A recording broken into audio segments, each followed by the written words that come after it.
Anyways, Fishboy from the Fishboy today. Welcome back to another redstone video where today we're looking at 3 different traps. And let's just get into it, I guess. Alright guys, so for the first trap here, I'm going to pop over into, whoops, wrong keys.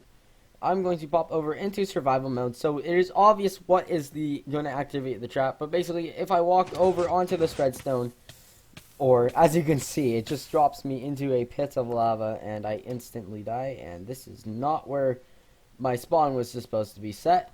So I'm just going to fly back over here and I'll just demonstrate the trap a few more times. And first I'm going to set my spawn point. There we go. Alright, yeah, so this is a redstone pitfall trap. And so if I break the redstone, it activates. And I was not in survival mode, so that failed. So let's try that again. This time actually being in survival mode. I just need to replace the redstone ore. Alright. And now we go over into survival. So if I just start mining this block, as you can see, it will just pitfall me. And it resets the trap. So this is a really good trap. And as you can see, even if I just stand on it, it shoves me off, instantly dying again. And so yeah, and even if I do so much as just, yeah, you can, as you can see, like if you do anything as just even if you stand on it, it will just activate the trap. So this is a really great trap to put in someone's mine.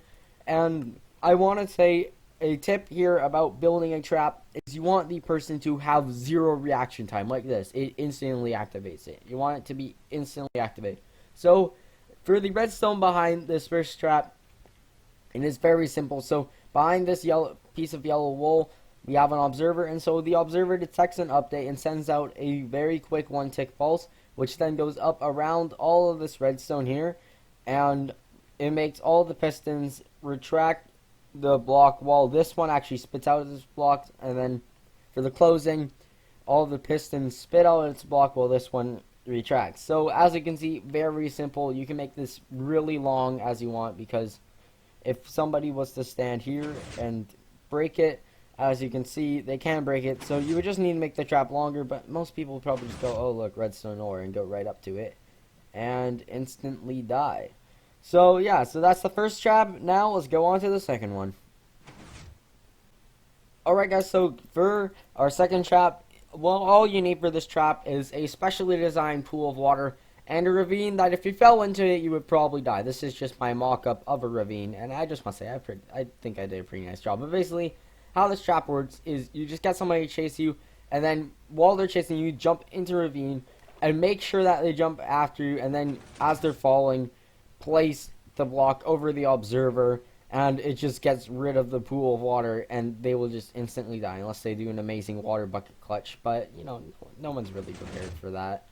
But yeah, and so now let's go ahead and look at the redstone. I'm just resetting the water here, which takes a few just activations and deactivations of the trap. But if I go under here, you will see that all this is a sticky piston. So that sticky piston is right under the observer. So when the observer detects the block being put on top of it, it will send a 1-tick pulse to this piston, which will then spit out its block, activating this redstone, which will deactivate these redstone torches, which will activate these redstone torches, which then go and power all of the pistons. And so if you want to make the trap bigger, like with a bigger pool of water, you will have to do stuff a little bit different. And if you want to hide the observer, you once again have to do something a little bit different. But this trap is just a easy surprise trap, and it will probably work very well, as it'll probably just have jumped right as you're placing the block. That's when you want to place the block, and yeah, they'll just hit your opponent will just hit the ground and just probably die. So anyways, let's go on to our final trap. Alright guys, so for our final trap here, I'm once again going to hop over into survival mode, and so you can kind of guess what this is. This is the oldest trick in the book, but basically, you just walk across the carpets here, and lava just burns you. As you can see, it burns you, and once again, my spawn is set in the wrong spot. Alright, so let's go back here. And let's set our spawn. Alright, so this trap, the way that it works is you have redstone under the carpets, which, yeah, does that. So the redstone will burn the it will be detected, the redstone will be detected by the observer, which will then send a pulse through all this redstone, which will then ignite all the dispensers and get rid of the carpet. Now you could use a different activation device like an observer in this other door here, hence why I have that dispenser there. You can figure out a different way to activate it, but this way works very well. And yeah, so this is one of the oldest tricks in the book actually, the hiding dispensers under carpet. And this is really great if your friend or enemy has a bunch of carpet, so you can easily hide dispensers.